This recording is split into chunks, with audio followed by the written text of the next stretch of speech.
আচরণবিধি প্রার্থীদের আইন ভঙ্গ এবং আইন শৃঙ্খলা পরিস্থিতি সামলাতে ব্যর্থ ইসি, সুষ্ঠু গ্রহণযোগ্য ভোট নিয়ে শঙ্কা বিশ্লেষকদের। ক্ষমতায় গেলে নারায়ণগঞ্জে দুর্নীতি ও মাদক নিয়ন্ত্রণ করবে বিএনপি। কাল ময়মনসিংহ যাচ্ছেন তারেক রহমান, কথা বলবেন সার্কিট হাউস মাঠের জনসভায়। দেশের নির্বাচনে বিদেশিদের দৌড়ঝাঁপ ভালো চোখে দেখছেন না বিশ্লেষকরা, রাজনীতিবিদদের সোচ্চার হওয়ার তাগিদ।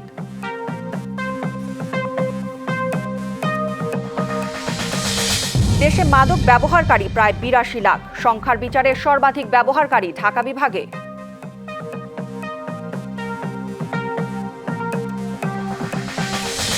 এবং আইসিসির সাথে যোগাযোগ ঘাটতিতে বিশ্বকাপ থেকে বাদ পড়েছে বাংলাদেশ। ক্রিকেটের বর্তমান অবস্থার জন্য ক্রীড়া উপদেষ্টাকে দায়ী করলেন আমিনুল হক। নির্বাচনী পরিবেশ ও আইন শৃঙ্খলা পরিস্থিতি রক্ষায় নির্বাচন কমিশন ব্যর্থ, এমন মন্তব্য করে বিশ্লেষকরা বলছেন এই অবস্থা চলতে থাকলে শঙ্কা রয়েছে সুষ্ঠু ও গ্রহণযোগ্য নির্বাচন নিয়ে। এছাড়া তাদের মত, নির্বাচন সুষ্ঠু হলো কিনা তা নির্ভর করবে ভোট গ্রহণের আগে পরের কয়েকদিনের পরিস্থিতির ওপর। রাজনৈতিক দলগুলোর বাক বিতণ্ডায়ও ছড়াচ্ছে উত্তাপ, তবে সরকার এখনো সুষ্ঠু, নিরপেক্ষ এবং গ্রহণযোগ্য নির্বাচনের প্রতিশ্রুতি দিয়ে আসছে। ২০২৪ সালের আগস্টে ছাত্র জনতার গণ অভ্যুত্থানে আওয়ামী লীগ সরকার পতনের পর দায়িত্ব নেয়া অন্তর্বর্তী সরকারের কাছে অন্যতম গুরুত্বে রয়েছে অবাধ, নিরপেক্ষ ও সুষ্ঠু নির্বাচন।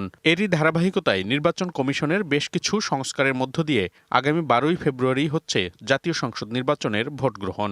এরই মধ্যে দেশ জুড়ে চলছে রাজনৈতিক দল এবং প্রার্থীদের প্রচারণা।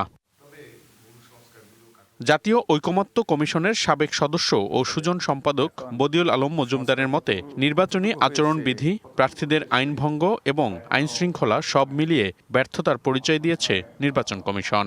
অবশ্যই, কারণ আপনি যখন আইন কানুন বিধিবিধান প্রয়োগের ব্যাপারে শিথিলতা প্রদর্শন করবেন, তখন এই শিথিলতা প্রদর্শনটা এমন পর্যায়ে পৌঁছতে পারে যে আপনি এটার নিয়ন্ত্রণ হারিয়ে ফেলতে পারেন।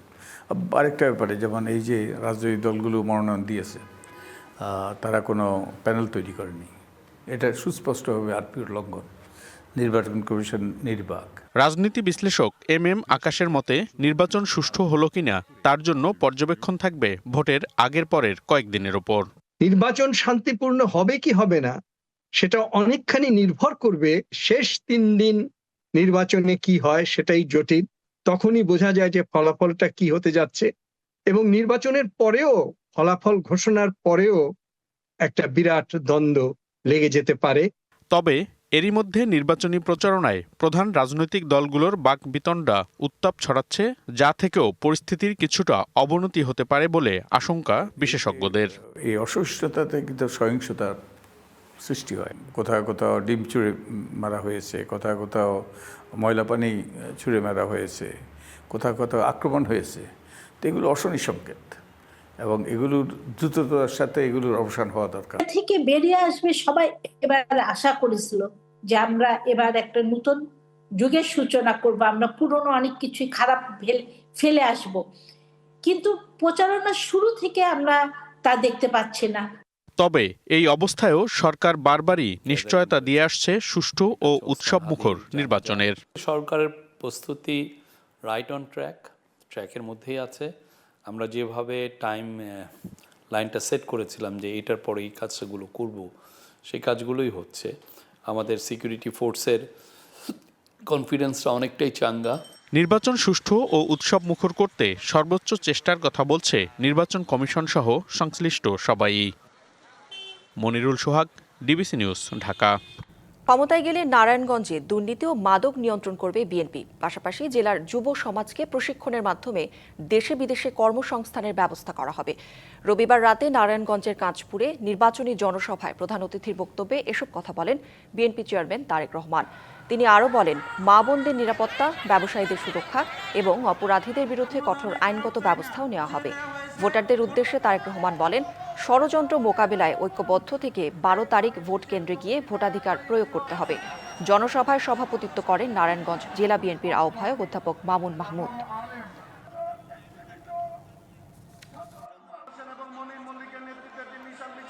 মাদকের একটা বিশাল সমস্যা আছে। নারায়ণগঞ্জ শহরের 20টা স্পট আছে যেখানে এই মাদক ব্যবসা হয়। আমরা সেগুলোকে নিয়ন্ত্রণ করতে চাই, এই দুর্নীতিকে আমরা নিয়ন্ত্রণ করতে চাই। তরুণ এবং যুবক যারা আছে তাদের জন্য আমরা বিভিন্ন প্রশিক্ষণের মাধ্যমে, ভাষা শিক্ষার মাধ্যমে আমরা দেশে এবং বিদেশে তাদের কর্মসংস্থানের ব্যবস্থা করতে চাই। 2002 সালে ময়মনসিংহ সফর করেন বিএনপি চেয়ারম্যান তারেক রহমান। প্রায় 22 বছর পর আবারও ময়মনসিংহের মাটিতে পা রাখবেন তিনি। আগামীকাল স্থানীয় সার্কিট হাউস মাঠে ভাষণ দেবেন জনসভায়। তারেক রহমানের আগমন ঘিরে উৎসবমুখর গোটা জেলা। তৈরি হচ্ছে মঞ্চ। লাখো মানুষের সমাগমের প্রত্যাশা জেলা বিএনপির। ময়মনসিংহ সার্কিট হাউস মাঠ।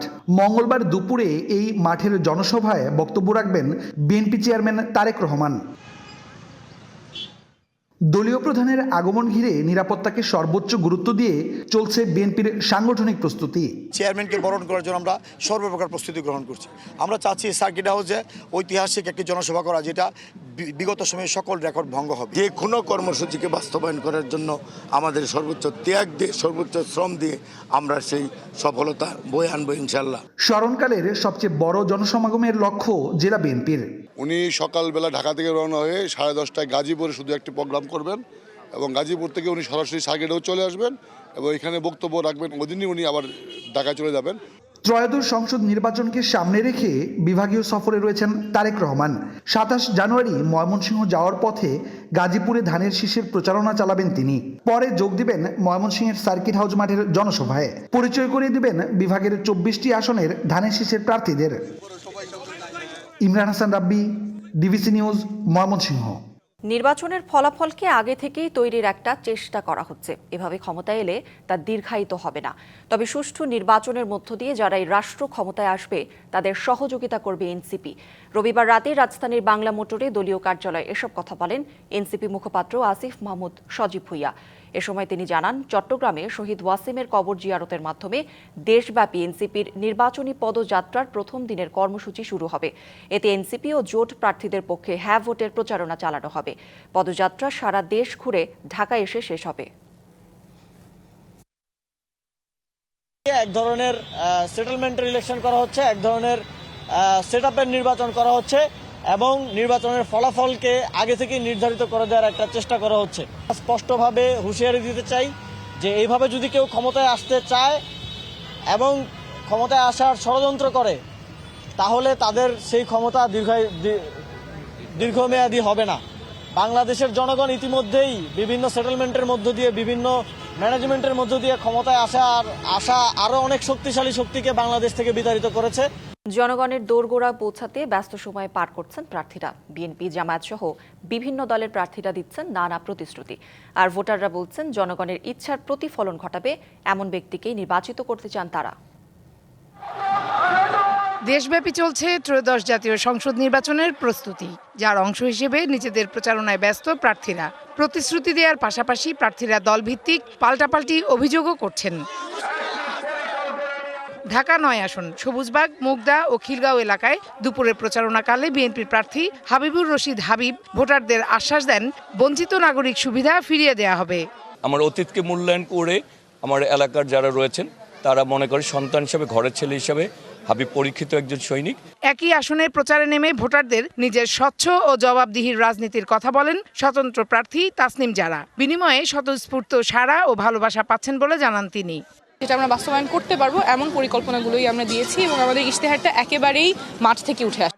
ঢাকা 6 আসনে বিএনপির প্রার্থী ইশরাক হোসেন বেগম খালেদা জিয়ার জন্য আয়োজিত এক দোয়া অনুষ্ঠানে যোগ দিয়ে প্রতিশ্রুতি দেন, জয়ী হয়ে এলাকার সর্বস্তরের মানুষকে সাথে নিয়ে উন্নত শহর গড়বেন। মহান মুক্তিযুদ্ধের চেতনায় আমরা যে স্বাধীন, সার্বভৌম এবং একটি গণতান্ত্রিক রাষ্ট্র করতে চেয়েছি, সেটা যাতে আমি করতে পারি।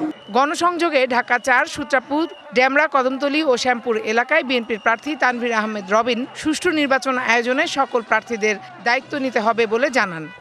সবার জন্য সমান মাঠ থাকবে এবং সবাই সমানভাবে প্রচার করতে পারবে। এছাড়া ঢাকা 11 আসনে এনসিপির আহ্বায়ক নাহিদ ইসলাম দিনভর নির্বাচনী প্রচারণায় অংশ নিয়েছেন। ঢাকা 8 আসনে 11 দলীয় জোটের প্রার্থী নাসিরউদ্দিন পাটোয়ারিও প্রচারে গিয়ে ভোটারদের দেন নানা প্রতিশ্রুতি। দেশের পরিবর্তনের জন্য, সংস্কারের জন্য 12ই ফেব্রুয়ারি তাই আপনারা সংস্কারের পক্ষে, ইনসাফের পক্ষে এবং সুশাসনের পক্ষে ভোট প্রদান করবেন। এদিকে ঢাকা 11 আসনের বিএনপি প্রার্থী এম এ কাইয়ুম বাড্ডা থানার ব্যারাদ এলাকায় গণসংযোগকালে বলেন, ইলেকশন ইঞ্জিনিয়ারিং হলে জনগণকে সঙ্গে নিয়ে প্রতিহত করা হবে। জনগণকে সচেতন করতে হবে। স্বৈরাচারের দুঃশাসনটা প্রশাসনের রন্ধে রন্ধে আছে, তাদেরকে চিহ্নিত করে নির্বাচনের দায়িত্ব থেকে তাদেরকে প্রত্যাহার। ঢাকা 2 আসনের বিএনপি প্রার্থী আমানুল্লাহ আমান অভিযোগ করেন, নির্বাচন বানচাল করতে ষড়যন্ত্রকারীরা পরিকল্পিত হত্যাকাণ্ড চালাচ্ছে। যেখানে নির্বাচনী প্রচার শুরু করেছিলাম, আর অন্যান্য দলের প্রার্থী ছাড়াও স্বতন্ত্ররা মাঠ চষে বেড়াচ্ছেন, চেষ্টা করছেন ভোটারদের মন জয় করার। Farhana Juthi, DBC news, Dhaka. জাতীয় নির্বাচনের প্রচারণার চতুর্থ দিন। ভোটের প্রচারণায় মুখর সারা দেশ। রাজপথ থেকে চায়ের দোকান, খেলার মাঠ থেকে খেয়াঘাট, সবখানে একই আলোচনা, নির্বাচন আর ভোট। মাঘের শীতের দাপটহীন রোদে প্রার্থীরা ছুটেছেন ভোটারের দুয়ারে দুয়ারে। ভোটাররা হাসি মুখে বরণ করেছেন ভোট প্রার্থীদের, শুনেছেন প্রতিশ্রুতি। দেশ জুড়ে এখন হাওয়া একটাই, ভোটের হাওয়া। ভোটারের মন জয়ে ছুটছেন প্রার্থীরা। ধন্যবাদ, সুন্দরভাবে রাস্তা করে দেন। ধানের শীষের প্রচারণায় ঠাকুরগাঁওয়ে পথে প্রান্তরে ছুটছেন বিএনপির মহাসচিব মির্জা ফখরুল ইসলাম আলমগীর। বলেন, এবার বিএনপির লড়াই গুপ্ত শক্তির সাথে, ধর্মকে ব্যবহার করে বিভেদ তৈরি করা হচ্ছে। কি ভয়াবহ চিন্তা করেন যে কোন বিশ্ব, সেই বিশ্বে ধর্মের কারণে একজন মানুষ আরেকজন মানুষকে হত্যা করে, যুদ্ধ করে, গুলি চালায়, শিশুকে আছড়ে ফেলে দেয়। সেই বিশ্ব, সেই পৃথিবীতে আমরা দেখতে চাই না। ভোটের মাঠে আছে প্রতিপক্ষ, কথামালায় প্রতিপক্ষকে ঘায়েল করার চেষ্টা চলছে সবখানে। খুলনা 5 আসনে জামায়াতের প্রার্থী মিয়া গোলাম পরোয়ার পথসভা করেন ডুমুরিয়ায়। বলেন, যারা চাঁদাবাজি ও ব্যবসা প্রতিষ্ঠান দখল করেছে তারাই এখন নিরাপত্তা দেওয়ার কথা বলে ভোট দাবি করছে। যারা দোকান ভাঙো, চাঁদা চাও, বাজারে যারা একটু বিস্কিট বেচে, বাদাম বেচে, ফেরিওয়ালা রাস্তার পাশে বসে কিছু দোকানদারি করে, তার কাছ থেকে তারা চাঁদা তোলে। নরসিংদী 5 আসনে বিএনপি প্রার্থী খায়রুল কবির খোকন ভোটের মাঠে প্রতিপক্ষকে জব্দ করতে ছুটছেন বাক্যবান। যারা এই দেশে আমরা দেখেছি যে তারা 71-এ তাদেরকে বা দেশের বিরুদ্ধে তারা কি ভূমিকা রেখেছিল, তো তারা তাদের যে মানুষকে যে প্রতারণা করছে। বিকেলে ঘোড়াশালে উঠান বৈঠক করেন নরসিংদী 2 আসনে বিএনপি প্রার্থী ডক্টর আব্দুল মঈন খান। এ সময় জবাবদিহিতামূলক সরকার প্রতিষ্ঠায় আশ্বাস দেন তিনি। যদি বাংলাদেশের মানুষ বিএনপিকে ভোট দেয়, যদি বিএনপি দেশ পরিচালনার দায়িত্ব পায়, তাহলে আমরা এই বাংলাদেশকে একটি সুন্দর উন্নত রাষ্ট্র হিসেবে গড়ে তুলব। বরিশাল 6 আসনে বাকেরগঞ্জ পৌরসভায় গণসংযোগ করেন হাতপাখার প্রার্থী মুফতি সৈয়দ মোহাম্মদ ফয়জুল করিম। বরিশাল 5 আসনে বিএনপির প্রার্থী মুজিবুর রহমান দুপুরে নগরের 18 নং ওয়ার্ড বিএনপি নির্বাচনী ক্যাম্প উদ্বোধন করেন। খুব বেশি সাড়া পাচ্ছি, কারণ অনেকদিন পরে তো মানে ঈদের মতো একটা সমারোহ হচ্ছে। বগুড়ার হযরত শাহ সুলতান বলখি মাজার জিয়ারতের মধ্য দিয়ে নিজের নির্বাচনী প্রচারণা শুরু করেন নাগরিক ঐক্যের সভাপতি মাহমুদুর রহমান মান্না। নির্বাচনে কারচুপির চেষ্টা হলে জনসাধারণকে রুখে দাঁড়ানোর আহ্বান জানান তিনি। গায়ের জোরে প্রভাব খাটিয়ে নির্বাচনকে নিজের মতো করে বানিয়ে নেবার চেষ্টা আছে, এগুলো সবকিছুর বিরুদ্ধে রুখে দাঁড়াতে হবে। চাঁদপুর 4 আসনের স্বতন্ত্র প্রার্থী এম এ হান্নান গণসংযোগে কর্মীদের মারধরের অভিযোগ করেন। প্রকাশ্যে রাত্রে গোয়ালবর বাজারে তার মাথায় আঘাত করেছে। থানার ভারপ্রাপ্ত কর্মকর্তার নিকট অভিযোগ দিয়েছি। এবার নির্বাচনে কেবল কথার ফুলঝুরিতে ভুলতে চান না ভোটাররা। তাদের দাবি কথার সাথে কাজের মিল যার তাকেই নির্বাচিত করা হবে। Khalid Hasan, DBC news desk. দেশের অভ্যন্তরে পোস্টাল ব্যালটে ভোট গ্রহণের ক্ষেত্রে প্রতীকের পাশাপাশি প্রার্থীর নাম অন্তর্ভুক্ত করার সিদ্ধান্ত নিয়েছে নির্বাচন কমিশন। সংসদ নির্বাচনের পরিচালনা বিধিমালায় এই সংক্রান্ত সংশোধনী এনে রবিবার গেজেট প্রকাশ করেছে ইসি। এতে বলা হয়, দেশের অভ্যন্তরে যারা পোস্টাল ব্যালটে ভোট দেবেন তাদের ব্যালট পেপারে প্রতীকের বাম পাশে প্রার্থীর নাম থাকবে। এর আগের বিধিমালায় কেবল প্রতীক উল্লেখ থাকার কথা বলা হয়েছিল, তবে প্রবাসীদের ব্যালটে আগের মতোই কেবল প্রতীক থাকবে। সুনামগঞ্জের 1 ও 3 আসনে একক প্রার্থী দিতে ব্যর্থ হয়েছে জামায়াত নেতৃত্বাধীন 11 দলীয় জোট। 2 আসনে 5 প্রার্থীতে বিভক্ত হয়ে পড়ায় জোটের সমর্থক ও ভোটারদের মধ্যে দেখা দিয়েছে চরম বিভ্রান্তি। তবে ভোটের উৎসবে প্রচারে সরব এই 2 আসনের বিএনপির প্রার্থীরা নানা প্রতিশ্রুতিতে ভোটারদের মন জয়ের চেষ্টায় তারা।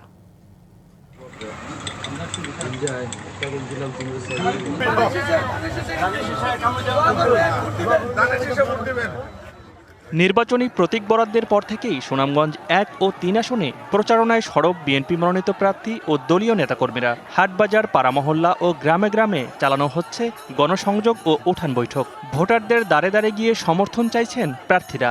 আপনার সবাই সবার জায়গা থেকে এখনই কেজে লেগে যেতে হবে, কারণ ওরা কিন্তু কাজ আরো আগেই শুরু করছে, মিথ্যাচার আরো আগেই শুরু করছে। আমরা সত্য, তবে আমার একটা বিশ্বাস, মিথ্যাচার যত আগেই হোক, সত্য তো সত্যই। সুষ্ঠু একটি নির্বাচন হবে, সেই নির্বাচনে সবাই অংশগ্রহণ করবে এবং আমরা ইনশাল্লাহ বিশ্বাস করি বাংলাদেশ জাতীয়তাবাদী দল ধানের শীষকে সুনামগঞ্জ 3 নির্বাচনী এলাকার মানুষ ভোট দিয়ে জয়যুক্ত করবেন ইনশাল্লাহ। অন্যদিকে একক প্রার্থী নির্ধারণে ব্যর্থ হওয়ায় টালমাটাল অবস্থায় জামায়াতে ইসলামীর নেতৃত্বাধীন 11 দলীয় জোট। সুনামগঞ্জ 1 আসনে জোট থেকে বাংলাদেশ নিজামে ইসলামী পার্টির মাওলানা মোজাম্মিল হক তালুকদারকে প্রার্থী নির্ধারিত করলেও মাঠ ছাড়েননি জামায়াত প্রার্থী তোফায়েল আহমদ খান। আমি আমার দল এবং জোটের পক্ষ থেকে সমস্ত ভোটারবৃন্দুর কাছে আমার মার্কা আমাকে ভোট দিয়ে নির্বাচিত করার দায়িত্ব হবে। দাঁড়িপাল্লা নিয়ে আমরা ছিলাম, আমরা আছি, ইনশাআল্লাহ 12 তারিখে বিজয় নিয়ে আমরা গড়ে ফিরব। অন্যদিকে সুনামগঞ্জ 3 আসনে একক প্রার্থী না দেয়ায় জোটের পক্ষে এখন পর্যন্ত মাঠে রয়েছেন বাংলাদেশ খেলাফত মজলিসের শাহিনুর পাশা চৌধুরী, এবি পার্টির সৈয়দ তালহা আলম এবং খেলাফত মজলিসের হাফেজ শেখ মোস্তাক আহমদ। প্রার্থিতা প্রত্যাহার করেছেন জামায়াতের ইয়াসিন খান। এদিকে 2টি আসনে ঐক্যের 5 প্রার্থী থাকায় জোটের মাঠ পর্যায়ের প্রচারণাও দুর্বল হয়ে পড়ছে। সমর্থকরা সিদ্ধান্তহীনতায় রয়েছেন কার পক্ষে চালাবেন প্রচারণা, আর ভোটাররাও আছেন বিভ্রান্তিতে। পুরনো ভোট দিব তারা নিশ্চয়তা করতে পারেন না। যোগ্য ব্যক্তি যারে মনে হবো আমরা তারে আমরা ভোটটা দিব। 3-4 জন প্রার্থী থাকা মানুষ বিভ্রান্ত চড়েছে, কাকে ভোট দিবে কাকে না। এই পরিস্থিতিতে সংগঠিত ও ধারাবাহিক প্রচারণায় বিএনপি এগিয়ে থাকলেও শেষ পর্যন্ত ভোটের হিসাব কোন দিকে যায় সেটি এখন দেখার বিষয়। DBC news desk. জাতীয় সংসদ নির্বাচনের মাধ্যমে ভেদাভেদহীন, দুর্নীতিমুক্ত ও তারুণ্যের প্রত্যাশা পূরণের সরকার চান উখিয়া টেকনাফের তরুণ ভোটাররা। অন্যদিকে জয়ের প্রত্যাশা নিয়ে ভোটের মাঠ চষে বেড়াচ্ছেন প্রার্থীরা। জয়ী হলে দুর্নীতিমুক্ত থাকার প্রতিশ্রুতি দিচ্ছেন প্রার্থীরা। সারা দেশের মতো কক্সবাজারেও উৎসবমুখর পরিবেশে চলছে ত্রয়োদশ জাতীয় সংসদ নির্বাচনের প্রচারণা। প্রার্থীরা দিনরাত ছুটছেন ভোটের প্রত্যাশায়। বিভিন্ন প্রতিশ্রুতির মাধ্যমে ভোটারদের মন জয়ের চেষ্টা করছেন তারা। উখিয়া ও টেকনাফ উপজেলা নিয়ে গঠিত কক্সবাজার 4 আসন বরাবরই রাজনৈতিকভাবে গুরুত্বপূর্ণ। তাই এই আসনে ভোটারদের মন জয়ের সরব জামায়াত প্রার্থী নূর আহমেদ আনোয়ারি। তার প্রত্যাশা এবার দাঁড়িপাল্লাকে জয় করবে সাধারণ ভোটাররা। আমি যেখানেই যাচ্ছি বিপুল সাড়া পাচ্ছি মানুষের কাছ থেকে। জনগণ একটি নতুন বাংলাদেশের স্বপ্ন নিয়ে এগিয়ে যাচ্ছে এবং সেই পরিবর্তনটা ইনশাআল্লাহ দাঁড়িপাল্লার বিজয়ের মধ্য দিয়ে হবে, জনগণ এটা আশা করে। অন্যদিকে সব ষড়যন্ত্র মোকাবেলা করে ফেব্রুয়ারির নির্বাচনে ধানের শীষ প্রতীককে জয় করতে নানা প্রতিশ্রুতি দিচ্ছেন বিএনপি প্রার্থীও। বলছেন নির্বাচিত হলে দুর্নীতিমুক্ত থাকবেন তিনি। যেহেতু দুর্নীতি করি নাই এবং আমার এখানে যারা বসে তাদেরকে ইনশাআল্লাহ দুর্নীতি থেকে মুক্ত রেখে আমরা দেশ শাসন চালাবো আমরা। তবে কথার ফুলঝুরি চান না এই আসনের তরুণ ভোটাররা। দুর্নীতিমুক্ত তরুণদের কর্মসংস্থান করবে এমন সরকার চান তারা। বলছেন প্রতীক নয়, প্রার্থীর যোগ্যতা দেখেই ভোট দেবেন তারা। যে এমপি হবে তারা যেন আমাদের সমাজের জন্য কাজ করে, তরুণদের জন্য কাজ করে, তরুণদের ভাবনা নিয়ে কাজ করে। একটি মাদক মুক্ত সুন্দর একটি দেশ উপহার দিবে এবং সকল সাধারণ জনগণকে তাদের মতামত প্রকাশ করার জন্য অবাধ স্বাধীনতা প্রদান করবে। উখিয়া টেকনাফ আসনে তরুণ ভোটারের সংখ্যা প্রায় 80,000। DBC news desk. একই দিনে সংসদ নির্বাচনের পাশাপাশি গণভোটের বিষয়ে জানলেও তা নিয়ে সুস্পষ্ট ধারণা নেই কুষ্টিয়ার সাধারণ ভোটারদের। লোকমুখে অনেকেই গণভোটের বিষয়ে শুনলেও সরকারি প্রচারণা চোখে পড়েনি তাদের। রাজনৈতিক দলের নেতারাও এ বিষয়ে তেমন কোনো প্রচারণা চালাচ্ছেন না বলে জানান ভোটাররা। আপনাদের সকলের প্রতি আহ্বান জানাই, আগামী নির্বাচনে গণভোটে অংশ নেন। রাষ্ট্র সংস্কারের প্রশ্নে এবার জাতীয় সংসদ নির্বাচনের পাশাপাশি অনুষ্ঠিত হচ্ছে গণভোট। নতুন বাংলাদেশ গড়ার চাবি এখন আপনার হাতে। চায়ের দোকান ও মাঠে ঘাটে ভোটের আলোচনা চললেও গণভোট নিয়ে নেই তেমন প্রচারণা। আর এই কারণে সাধারণ ভোটাররা হ্যাঁ ও না ভোট নিয়ে রয়েছেন অন্ধকারে। হ্যাঁ কোন দিক যাবে আর না কোন দিক যাবে এটি জানার বিষয়। ভোট আসছে, যে কোনো দাঁড়িপাল্লা হোক, আপনার ধানের শীষ হোক, যা কিছু একটা দেবো। তো এর ভিতরে আবার হ্যাঁ বা কেমন দেবো, না বা কেমন দেবো, আর ভোট বা কাম্মা দেবো। রাজনৈতিক দলের নেতারা তাদের নিজস্ব প্রচারণার সময় গণভোটের কথা বলছেন, কোনো দল আবার লিফলেট বিতরণ করছেন। তবে সব মিলিয়ে প্রচারণা কম থাকায় ভোটারদের মধ্যে নেই তেমন আগ্রহ। হ্যাঁ, না, ভোটের বিষয়ে আমাদের কাছে কেউ আসেনি, কিন্তু এতে শোনা যাচ্ছে যেভাবে যে জামাত বিএনপির, তবে সরকারি হিসাবে কেউ এখন আমাদের সাধারণ পাবলিকে কেউ জানায় নাই। সব আলোচনা করছে, বলছে, মুখে মুখে শুনছি, এইটাই। বিস্তারিত তো এখনো কেউ বলছে না ঠিকভাবে। নারী ভোটাররা বলছেন গণভোটের কথা শুনলেও কি কি বিষয়ে ভোট হচ্ছে তা নিয়ে ধারণা নেই তাদের। ভোটটা দিলে কিনা সরকার ভালো হবে, সরকারে একই সরকার যাতে থাকি যায়, কিভাবে যে কিছুটা কথা বুঝলো অতটা আমি পারছি না। ওইসব লোকই আসছে, দুই একজন চাচ্ছে, এই আর কি। সেটা তো তাদের দলের পক্ষে চাচ্ছে, তাছাড়া সরকারি কেউ আসেনি। এদিকে জেলা প্রশাসন, পৌরসভা সহ অন্যান্য সংস্থা হ্যাঁ ভোটের পক্ষে প্রচারণা চালাচ্ছে। মাঠ পর্যায়ে নানা অনুষ্ঠানে হ্যাঁ ভোটের যৌক্তিকতা তুলে ধরা হচ্ছে।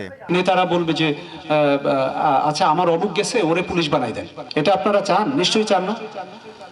তাহলে যদি পিএসসি স্বাধীন চান, কেয়ারটেকার গভর্নমেন্ট যদি চান, তাহলে এই যে দেখেছেন তো একটা ব্যালট হবে, সেই ব্যালটের রং হবে গোলাপি, সেখানে তাহলে হ্যাঁতে ভোট দিলে আপনারা ওইগুলো পেয়ে যাবেন, আর হ্যাঁতে ভোট না দিলে ওইগুলো পাবেন না। গণভোটের বিষয়ে সরকারি প্রচারণা বৃদ্ধির পাশাপাশি স্থানীয় জনপ্রতিনিধিদের সম্পৃক্ত করা হলে সচেতনতা আরও বাড়বে বলে মনে করেন ভোটাররা। DBC news desk. জামায়াতের সাথে বন্ধুত্ব চাওয়া অথবা নির্বাচন সামনে রেখে নতুন করে বিদেশি কূটনীতিকদের দৌড়ঝাঁপকে ভালো চোখে দেখছেন না আন্তর্জাতিক সম্পর্ক ও রাজনীতি বিশ্লেষকরা। তারা মনে করেন এই ধরনের তৎপরতা আরেকটি দেশের নির্বাচন প্রভাবিত করতে চাওয়ার প্রবণতা। বিদেশি কূটনীতিকদের এই ধরনের তৎপরতা রাজনীতিকদেরই রুখে দেওয়া উচিত বলে মনে করেন বিশ্লেষকরা। 22শে জানুয়ারি বাংলাদেশ নিয়ে গুরুত্বপূর্ণ এক প্রতিবেদন করে ওয়াশিংটন পোস্ট। এতে বলা হয় 24শে রাজনৈতিক পট পরিবর্তন এবং ছাত্র রাজনীতিতে প্রভাব বৃদ্ধির প্রেক্ষাপটে ওয়াশিংটন এখন জামায়াতকে অন্যতম গুরুত্বপূর্ণ অংশীদার বিবেচনা করছে। মার্কিন কূটনীতিকদের ধারণা আগামী নির্বাচনে বড় ধরনের সাফল্য পেতে পারে জামায়াত। এই পরিবর্তনকে ইতিবাচক হিসেবে দেখে দলটির সঙ্গে ঘনিষ্ঠ যোগাযোগ বা বন্ধুত্ব স্থাপনের ইঙ্গিত দিচ্ছে যুক্তরাষ্ট্র। ঢাকায় 5 নারী সাংবাদিকের সঙ্গে অফ দ্য রেকর্ড আলাপচারিতায় এসব কথা বলেন মার্কিন এক কূটনীতিক। এরই মধ্যে কুমিল্লায় এক জনসভায় জামাতের এক নেতা দাবি করেন ক্ষমতায় আসতে ভারতের সাথে চুক্তি করেছে বিএনপি। আমরা যে নির্বাচন দেখব সেটি অতীতের ব্যর্থ নির্বাচনগুলিরই পুনরাবৃত্তি করবে। রাজনীতিতে বিদেশ টেনে আনা সবসময় এদেশের জন্য ক্ষতিকর বলে উল্লেখ করেন আন্তর্জাতিক সম্পর্ক বিশ্লেষকরা। তবে যুক্তরাষ্ট্রের জন্য এ ধরনের ঘটনা নতুন নয় বলেই মনে করেন তারা। আমেরিকার পক্ষে এই ধরনের কথা বলা বা এক ধরনের প্যাট্রোনাইজিং ভাব, এবং আমি জানি সব কিছু, তোমরা কিছু জানো না, ল্যাঙ্গুয়েজ তো ওরকম ছিল। ডিপ্লোম্যাটিক্যালি এটা আমেরিকার জন্য একেবারেই খুবই নর্মাল, এইভাবেই তারা কথা বলেন। পলিটিক্যালি এটা ব্যাকফায়ার করবে কিনা, পলিটিক্যালি এটা জনগণ কিভাবে নিবে সেটা দেখার বিষয়। কিন্তু এই ধরনের বক্তব্য নির্বাচনকে প্রভাবিত কতটা করতে পারে এবং এখতিয়ার আছে কিনা আরেকটি দেশের প্রত্যক্ষ ইন্টারফারেন্স আমরা লক্ষ্য করেছি। এবং বাংলাদেশেও গত অভ্যুত্থানে যুক্তরাষ্ট্রের সংশ্লিষ্টতা এখন আর খুব বেশি যে গোপনীয় বিষয় তা নয়। প্রভাব তো হয়তো কিছুটা ফেলবে। জনগণ কতটা সম্পৃক্ত হবে তার চেয়ে বড় হলো যে আন্তর্জাতিক সমর্থন কোন দল কতটা পাচ্ছে সেটি গুরুত্বপূর্ণ হয়ে উঠছে। জনগণকে এ বিষয়ে সচেতন হওয়ার পরামর্শ তাদের। জনগণ যথেষ্ট সচেতন, সে তার বিবেচনায় এটাকে সে চিন্তা ভাবনা করবে। ইশরাত জাহান উর্মি, ডিবিসি নিউজ, ঢাকা। দেশে বর্তমানে মাদক ব্যবহারকারী প্রায় 82 লাখ, যা মোট জনসংখ্যার 4.88%। সংখ্যার বিচারে সর্বাধিক মাদক ব্যবহারকারী ঢাকা বিভাগে, এরপর রয়েছে চট্টগ্রাম ও রংপুর বিভাগ। আর দেশের সবচেয়ে বেশি প্রায় 61 লাখ মানুষ গাঁজাসেবী। মাদক নিয়ে এক গবেষণায় এসব তথ্য উঠে এসেছে। মাদক নিয়ন্ত্রণ অধিদপ্তরের মহাপরিচালক জানান, 7টি বিভাগে 7টি মাদকাসক্তি নিরাময় পুনর্বাসন কেন্দ্র করতে যাচ্ছে সরকার।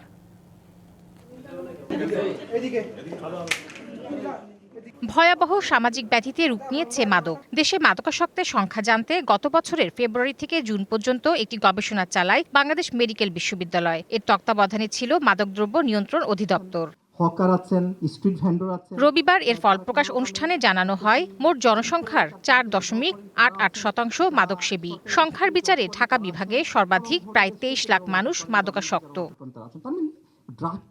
দেশে সবচেয়ে বেশি গাঁজা সেবী, এরপর ইয়াবা, অ্যালকোহল, কোডিনযুক্ত কাশি সিরাপ, ঘুমের ওষুধ, হেরোইন বেশি ব্যবহৃত মাদক। গবেষণা অনুযায়ী মাদক ব্যবহারকারী বেশিরভাগই তরুণ। এর মধ্যে মাত্র 13% কোনো না কোনো সময় চিকিৎসার সুযোগ পেয়েছেন। রিহ্যাবিলিটেশন যে প্রোগ্রাম আছে, যেটা department of narcotics and control করে থাকে, সেটাকে আরও বেশি এক্সপান্ড করতে হবে। যে স্টিগমা এবং তাদের প্রতি যেভাবে আমরা খারাপ দৃষ্টিতে তাকাই, সেটা থেকে প্রবলেমটাকে অ্যাড্রেস করতে হবে। মাদকাসক্তদের চিকিৎসা ও পুনর্বাসনে সমন্বিত কার্যক্রম পরিচালনায় গুরুত্ব আরোপ করেন বক্তারা। সরকারকে মোটিভেট করে সরকারের কাছ থেকে আমরা 7টা বিভাগে, ঢাকা বাদ দিয়ে 7টা বিভাগে 200 শয্যার 7টি মাদকাসক্তি নিরাময় এবং পুনর্বাসন কেন্দ্রের প্রকল্প পাশ করিয়েছি একনেকে। যারা চিকিৎসা নিচ্ছে তাদের বড় অংশ আবার ফিরে যাচ্ছে আগের জায়গায়। কেন ফিরে যাচ্ছে? আমাদের চিকিৎসাটাকে যথার্থ হচ্ছে কিনা, এই এরিয়ায় গবেষণা করার আরও অনেক প্রয়োজন হবে। মাদক নিয়ন্ত্রণে রাজনৈতিক প্রতিশ্রুতি জরুরি বলে মনে করেন তারা। এই বিষয়ে পলিটিক্যাল কমিটমেন্টও প্রয়োজন। Tahsina Jesi, DBC news, Dhaka. তুষারঝড়ে বিপর্যস্ত যুক্তরাষ্ট্রের বিভিন্ন শহর। ভারী তুষারপাত, বরফ জমা এবং হিমাঙ্কের নিচে তাপমাত্রায় 1 মিলিয়নের বেশি গ্রাহক বিদ্যুৎ বিচ্ছিন্ন।